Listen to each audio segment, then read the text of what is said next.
Assalamualaikum warahmatullahi wabarakatuh. Halo Sobat Budaya.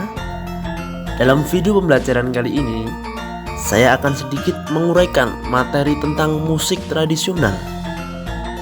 Apa sih musik tradisional itu? Apa yang perlu diketahui dari musik tradisional? Dan apa fungsi musik tradisional itu sendiri? Ya, kalau kita berbicara tentang Indonesia merupakan negara yang kaya akan budaya. Dari setiap daerahnya pun pasti memiliki musik dan alat musik tradisional khas masing-masing. So, untuk mengetahui hal itu semua, marilah kita simak dan perhatikan baik-baik video pembelajaran ini. Musik tradisional.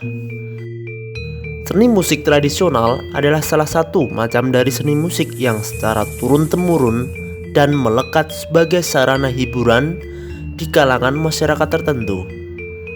Ketika berbicara tentang seni musik tradisional, maka kita tidak hanya berbicara tentang musik tradisional Indonesia, karena setiap daerah di suatu negara memiliki ciri khas atau musik tradisi masing-masing yang berkembang karena pengaruh kehidupan di masa lalu atau dan lain sebagainya. Dilansir dari Ensiklopedia Nasional Indonesia, disebutkan bahwa kata musik berasal dari bahasa Yunani mausik, yang dia ambil dari nama dewa dari mitologi Yunani, yaitu Mousa, yakni yang memimpin seni dan ilmu. Sedangkan tradisional berasal dari bahasa Latin yaitu traditio, yang artinya kebiasaan masyarakat yang sifatnya turun-temurun. Jadi, dapat disimpulkan bahwa seni musik tradisional adalah sebuah seni musik yang menggambarkan ciri khas dari kalangan masyarakat tertentu secara turun-temurun. Ciri khas seni musik tradisional. Yang pertama, dipelajari secara lisan. Musik tradisional adalah musik yang diwariskan secara turun-temurun. Oleh karena itu, dalam proses pembelajarannya pun terbatas secara lisan. Ketika generasi sebelumnya hendak mewariskan sebuah seni musik tradisional kepada generasi penerusnya, maka yang dilakukan adalah mengajari para generasi muda secara langsung dari mulut ke mulut. Begitupun ketika generasi muda harus mewariskannya kembali kepada generasi yang mendatang. Yang dilakukan adalah pembelajaran secara lisan. Yang kedua, tidak memiliki notasi. Poin ini sangatlah relevan dengan poin nomor 1, di mana pembelajaran secara lisan membuat para pelakunya tidak memiliki catatan apapun, sehingga tidak ada notasi yang tertuang di dalam kertas, partitur, atau semacamnya. Yang ketiga, bersifat informal. Kebanyakan dari seni musik tradisional yang ada hingga saat ini memiliki fungsi yang tidak begitu serius atau formal. Meski memang ada beberapa musik tradisional yang digunakan untuk kegiatan beribadat sebuah suku, namun kebanyakan bersifat informal, karena biasanya di sebuah daerah yang menciptakan sebuah musik khas diinisialisasi untuk hiburan atau seni karya yang dapat menghibur masyarakat. Yang keempat, permainannya tidak terspesialisasi. Pada umumnya, pemain atau orang-orang yang memainkan musik tradisional biasanya adalah orang-orang yang berasal dari daerah asal musik tradisional tersebut, meski tidak menutup kemungkinan orang lain pun dapat memainkannya. Dan biasanya juga orang-orang tersebut tidak hanya mempelajari satu jenis alat musik atau satu jenis musik, melainkan mampu memainkan beberapa alat musik sekaligus. Yang kelima, syair lagu berbahasa daerah. Seni musik tradisional pada umumnya menggunakan bahasa daerahnya masing-masing. Namun tidak sebatas itu. Seni musik tradisional biasanya turut menghadirkan melodi atau alunan musik yang sesuai dengan karakter daerahnya. Dengan kata lain, benar-benar memberikan nuansa kedaerahannya. Yang keenam, lebih melibatkan alat musik daerah. Pada umumnya, lagu-lagu daerah yang merupakan seni musik tradisional dibawakan atau dimainkan dengan alat-alat musik tradisional daerah tersebut, seperti pagelaran musik Sunda, di mana penyanyinya membawakan lagu Bubuy Bulan, akan diiringi oleh alat musik khas Sunda seperti karinding, degung, dan lain sebagainya. Kemudian yang ketujuh, merupakan bagian dari budaya masyarakat. Musik tradisional benar-benar penggambaran dari kebudayaan atau karakter suatu daerah. Hal itu membuat siapa saja yang mendengarkan musik tradisional dapat menebak dari mana asal daerah musik tradisional tersebut. Kemudian lanjut ke materi berikutnya, yakni tentang fungsi musik tradisional. Fungsi musik tradisional yang pertama sebagai alat komunikasi. Sejatinya, musik memang salah satu media komunikasi antara pencipta dengan pendengarnya.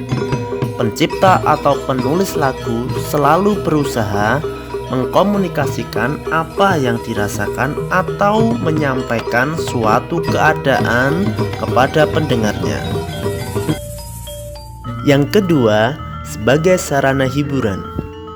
Sudah jelas sekali bahwa kebanyakan musik diciptakan untuk menghibur atau mengiringi sukacita.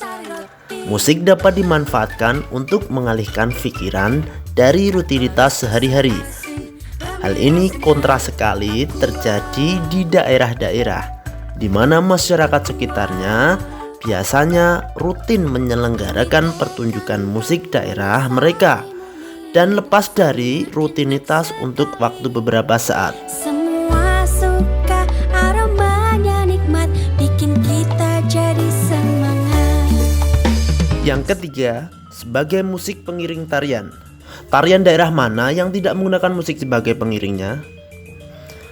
Rasanya setiap tarian pasti memiliki musik tertentu, dan gerakannya pun didasarkan pada ketukan-ketukan musik yang menggambarkan sebuah makna atau arti tertentu. Yang keempat, sebagai sarana adat budaya, contohnya ritual. Tidak sedikit dari seni musik tradisional, baik di Indonesia maupun di luar negeri, yang menggunakan seni musik tradisional mereka untuk sebuah ritual adat. Sebut saja salah satu suku di Papua yang selalu membawakan musik tradisional mereka lengkap dengan tariannya ketika menyambut tamu kehormatan. Yang kelima, sebagai sarana ekonomi. Di beberapa daerah baik Indonesia maupun di luar negeri, banyak pemain musik tradisional yang menjadikan permainan musik mereka sebagai usaha menyambung hidup atau mata pencahariannya. Mereka akan mendapatkan bayaran dari pihak yang meminta mereka membawakan pertunjukan musik tradisional, biasanya dalam acara-acara kedaerahan atau acara pernikahan, sunatan, dan lain-lain. Dan fungsi yang keenam ialah sebagai sarana pengembangan diri. Rasanya tidak mungkin jika semua orang yang terlibat dalam proses kreatif pembuatan atau pertunjukan musik tradisional tidak mendapatkan hal ini.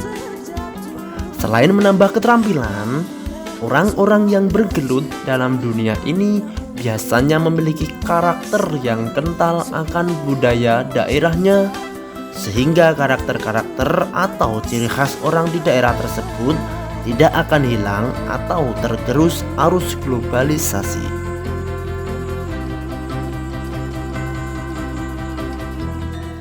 Kemudian materi yang akan selanjutnya kita pelajari tentang musik tradisional, yakni kita telah memasuki untuk mempelajari tentang alat musik tradisional. Alat musik tradisional ini juga masih dibagi ada menjadi dua. Yang pertama berdasarkan sumber bunyinya, dan yang kedua berdasarkan cara memainkannya. Alat musik berdasarkan sumber bunyinya dibagi menjadi 4. Yang pertama, alat musik aerofon.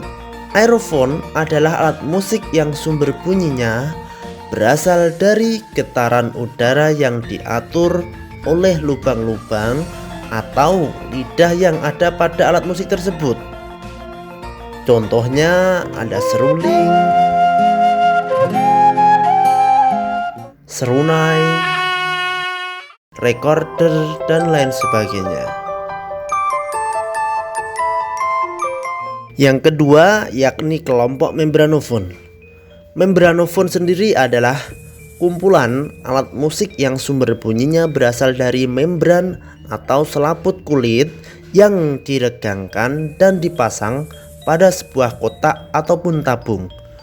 Contohnya saja ada banyak: tambur,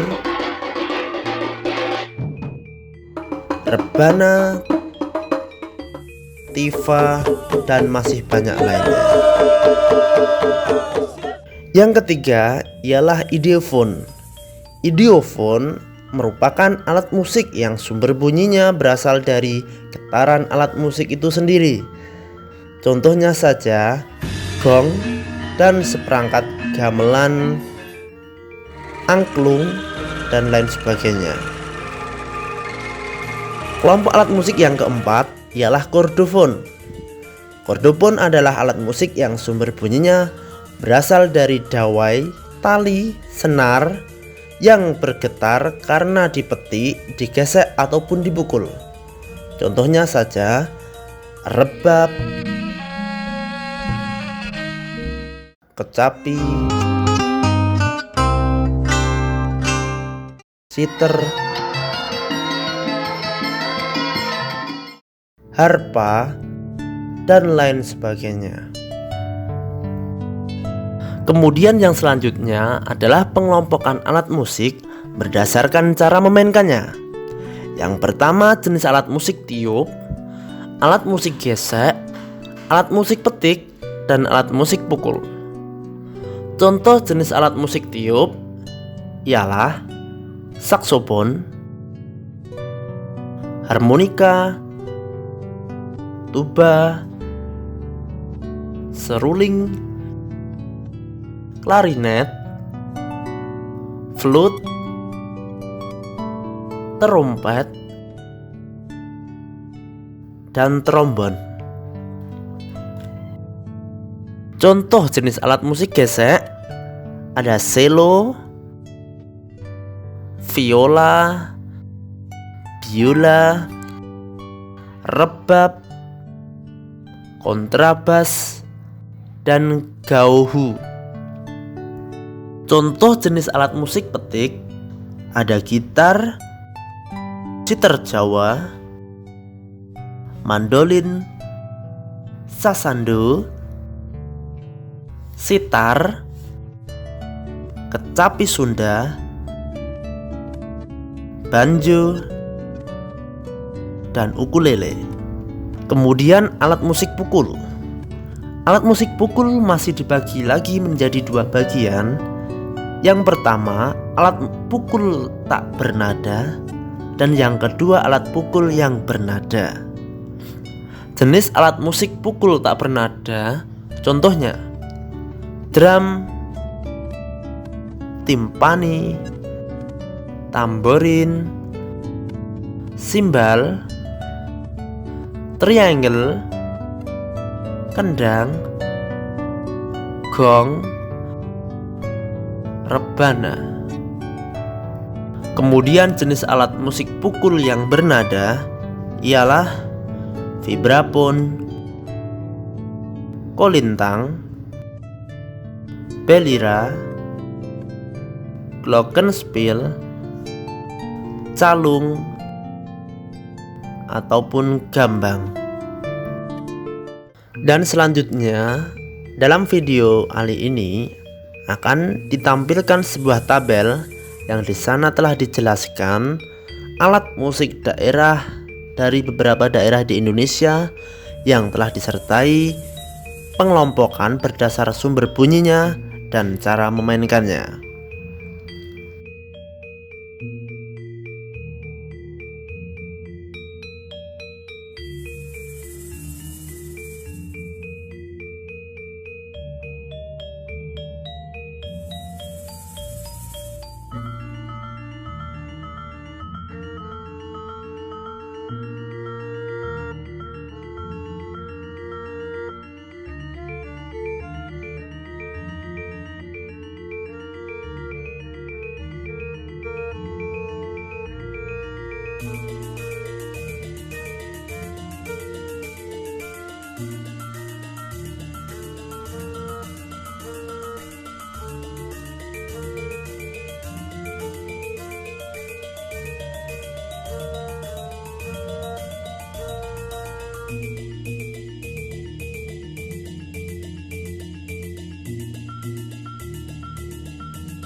Nah, baik. Itu tadi pemaparan dan penjelasan terkait musik tradisional yang dapat saya sampaikan dalam video pembelajaran ini. Untuk lebih menambah wawasan dan pengetahuan tentang musik tradisional, silahkan pelajari juga sumber-sumber belajar lain terkait musik tradisional. Cukup sekian video pembelajaran yang dapat saya sampaikan. Salam budaya. Wassalamualaikum warahmatullahi wabarakatuh.